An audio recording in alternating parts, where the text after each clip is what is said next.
दिसंबर माह की 30 तारीख की बेहद ठंडी रात। 1:30 बज रहे थे। समय काटना बहुत ही कठिन लग रहा था, एक एक पल एक एक सदी की तरह कट रहा था।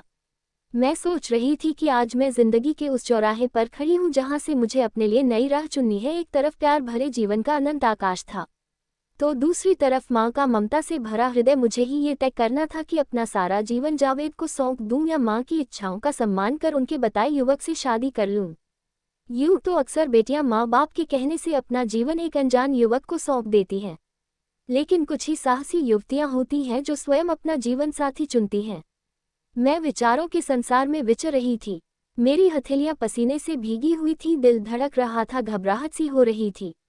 ये फैसले की घड़ी थी, यदि आज विभोर के साथ न जा सकी तो फिर कभी भी नहीं जा सकूंगी। इस घड़ी का महीनों से मुझे और जावेद को इंतजार था। आज तो जाना ही होगा। एक तरफ माँ का मोह, तो दूसरी ओर जावेद का प्यार भरे सुखद जीवन का आश्वासन। जावेद की जिद पर ही मैं घर छोड़कर जा रही हूँ। ऐसे फैसले में किसी और की राय भी तो नहीं ली जा सकती थी। मुझे मालूम है कि मेरी भोली माँ शायद ही यह सदमा सहन कर पाए, लेकिन मैं क्या करूँ। मैं अपने दिल के हाथों मजबूर थी। पूरा मकान अंधकार में डूबा हुआ था। केवल मेरे कमरे में टेबल लैंप जल रहा था, जिसकी रोशनी में जावेद के प्यार भरे पत्र को मैं कई बार पढ़ चुकी थी। लिखा था, मेरी जीवन संगिनी सोनिया, कल रात ठीक 3 बजे प्लेटफॉर्म नंबर 4 पर मैं तुम्हारा इंतजार करूंगा। घबराना मत, मैं तुम्हारे साथ हूँ और सदा रहूंगा। और भी बहुत कुछ लिखा था जो मुझे रोमांच। कल दोपहर की ही तो बात है जब हम दोनों कॉफी हाउस में बैठे उस संसार को सजाने की बात कर रहे थे जो हमारे लिए एक सुंदर स्वप्न की अनुभूति जैसा था। सारी योजना बन चुकी थी, केवल अब उसे मूर्त रूप देना ही शेष था। जावेद की ही सलाह पर मैंने मेरे दहेज के लिए संभाल कर रखे गए रुपयों और जेवरों को सूटकेस में रख लिया था। जावेद के कहे हुए शब्द कानों में गूंज रहे थे, ताकतवर होने के लिए अपनी शक्ति पर भरोसा रखना जरूरी है। उन व्यक्तियों से कमजोर और कोई नहीं होता जिन्हें अपने सामर्थ्य पर भरोसा नहीं होता। मैंने पूछा था, जावेद कहाँ जाएंगे? बड़े आत्मविश्वास से उसने कहा था, तुम मुझ पर विश्वास करो। और मेरा मन उसकी बातों पर विश्वास कर रहा था। मैंने आज शाम को अपने निर्णय से माँ को अवगत कराते हुए बताया था। माँ, तुम जावेद को तो जानती ही हो, वह कई बार आया है हमारे घर में। उसी के साथ घर बसाना चाहती हूँ, इसलिए मैं आज ये घर छोड़कर जा रही हूँ। बेटी, तुम्हारे मामा एक लड़की को देख आए हैं। वह हर दृष्टि से तुम्हारे योग्य है और वह इसी रविवार को आ भी रहा है तुमसे मिलने के लिए। हम सभी तुम्हारे विवाह के लिए चिंतित और प्रयत्नशील हैं। थोड़ा सा हमें वक्त दो, सुखद समय की प्रतीक्षा करो। थोड़े से धैर्य की जरूरत है, बस फिर सब अच्छा ही होगा। माँ एक ही सांस में सब कुछ कह गईं, पर मैं जावेद के सम्मोहन में इस कदर जकड़ी हुई थी कि माँ की हर बात मेरी समझ से परे थी और मैं अपनी जिद पर अड़ी रही। इस विषय पर हमारी काफी तीखी बहस हुई। आखिरकार माँ समझ गई कि मुझ पर एक नासमझ जिद सवार है और यह जिद किसी अन्य बात को अपने आगे टिकने नहीं देगी। माँ ने फिर कहा, जिसके भरोसे तुम ये घर और मुझे छोड़कर जा रही हो, कम से कम उसे और उसके प्यार को एक बार जांच परख जरूर लेना। यह मेरी अंतिम सलाह है बेटी। माँ के स्वर नम पड़ गए थे। मैंने लापरवाही से कहा, मैं अब बड़ी हो चुकी हूँ, जावेद को अच्छी तरह से जानती हूँ और मुझे उस पर पूरा भरोसा भी है। धोखा वही खाते हैं जो विश्वास करते हैं। कहते हुए माँ रोते हुए अपने कमरे की ओर चली गई। अब फैसले की घड़ी नजदीक आ चुकी थी। मैंने घड़ी को देखा तो 2:15 हो चुके थे। मैंने सोचा अब चलना चाहिए। धीरे से लैंप बुझाया, बिना आवाज किए बाहर आंगन में आई तो नीले आसमान में तारे ही तारे छिटके हुए दिखाई दिए। आसमान नाचते मोर के पंख जैसा लगा। ठंडी हवा का एक झोंका बदन से आकर टकराया। इस झोंके की परवाह न कर मैं आंगन पार कर घर का बंद मुख्य दरवाजा खोलने वाली ही थी कि हृदय की गहराइयों से आवाज आई, यह क्या कर रही हो सोनिया? क्या यही हमारे परिवार की परंपरा है? क्या होगा इस प्रतिष्ठित परिवार की इज्जत का? कुछ पाने के लिए कुछ खोना ही पड़ता है। ये दूसरी आवाज थी, तुमने कभी अपने पिता को तो नहीं देखा क्योंकि वे बचपन में ही चल बसे थे, लेकिन माँ ने कैसे तुम्हें पाला? क्या ये भी तुझसे छिपा है? नहीं, मुझे सब पता है, लेकिन ये भी सच है कि जब बच्चे समझदार हो जाते हैं तो उन्हें इस तरह के कदम उठाने का पूरा अधिकार होता है। शायद ऐसा ही वह भी सोचता है। इस विचार की पुष्टि में मेरा मन मेरे साथ खड़ा था। अब ज्यादा सोच विचार की जरूरत नहीं है सोनिया, जावेद तुम्हारा इंतजार कर रहा होगा। चलो जल्दी करो। मन के अंदर से आदेशात्मक आवाज आई। नहीं, ये पूरी तरह गलत है सोनिया। जो चीज गलत है उसे चाहे जिस तरह के लिबास में लपेटा जाए वह गलत ही रहेगी। दिमाग बोल रहा था। कल क्या होगा तुमने सोचा है? कभी क्या होगा? जग हंसाए होगी। लोग तुम्हारे नाम पर, तुम्हारे खानदान पर इल्जाम लगाएंगे, अनर्गल बातें करेंगे। कहेंगे लड़की भाग गई। मुझे अपना सिर भारी सा लगने लगा। मन और दिमाग के इस सवाल जवाब की फेहरिस्त से मैं परेशान होने लगी। मुझे लगा कि यदि और ज्यादा देर तक सोचती रही तो शायद फिर मैं कभी भी उसके के साथ न जा सकूंगी। मैंने अपने सिर को जोर से झटका देकर विचारों से मुक्त होने का असफल प्रयास किया और दरवाज़ा खोलकर घर से बाहर गली में आ गई। गली पूरी तरह सुनसान थी। मुख्य सड़क पर आई तो एक ऑटो वाले ने मेरे हाथ में सूटकेस देखकर ऑटो रोक दिया। मैं ऑटो में बैठी और उसे रेलवे स्टेशन चलने को कहा। ऑटो ने रफ्तार पकड़ी। धीरे धीरे शहर छूट रहा था। शहर क्या छूट रहा था, माँ छूट रही थी, मेरा अतीत छूट रहा था। वे गलियां छूट रही थी जहां मैंने अपना बचपन गुजारा था।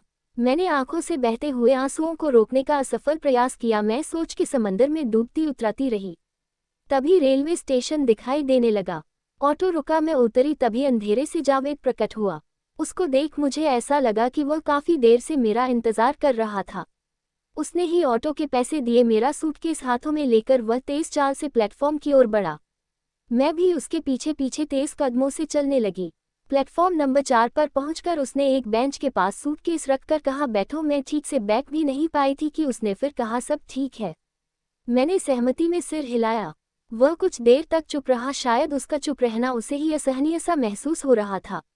वह फिर बोला, गाड़ी 1 घंटा लेट है। मैं कुछ नहीं बोली तो उसने कहा, अभी आता हूँ। वह दौड़कर 2 कॉफ़ी ले आया। हम दोनों ने खामोशी से कॉफ़ी पी। उसने धीरे से स्नेह भरे लहजे में पूछा, रुपए जेवर तो साथ ले आए हो न? अचानक माँ की अंतिम सलाह दिमाग में कौंधी। जिसके भरोसे तुम ये घर और मुझे छोड़कर जा रही हो, कम से कम उसे और उसके प्यार को एक बार जांच परख जरूर लेना। यह मेरी अंतिम सलाह है बेटी। सहसा मेरे मुंह से निकल पड़ा, नहीं, सब कुछ गड़बड़ हो गया था। मैं कुछ भी साथ नहीं ला सकी। क्यों? लॉकर की चाबी माँ ने जाने कहाँ रखी थी। दिन भर ढूंढती रही, मिली ही नहीं। उसका सांवला गोल चेहरा गुस्से से सुलग उठा। अचानक वह बिफर उठा। उसका इस तरह बिफरना मेरे लिए अप्रत्याशित था। वह पहले तो धीरे धीरे बोल रहा था, फिर उसका दिमाग असंतुलित हो उठा और वह अचानक गुस्से से चीखने सा लगा।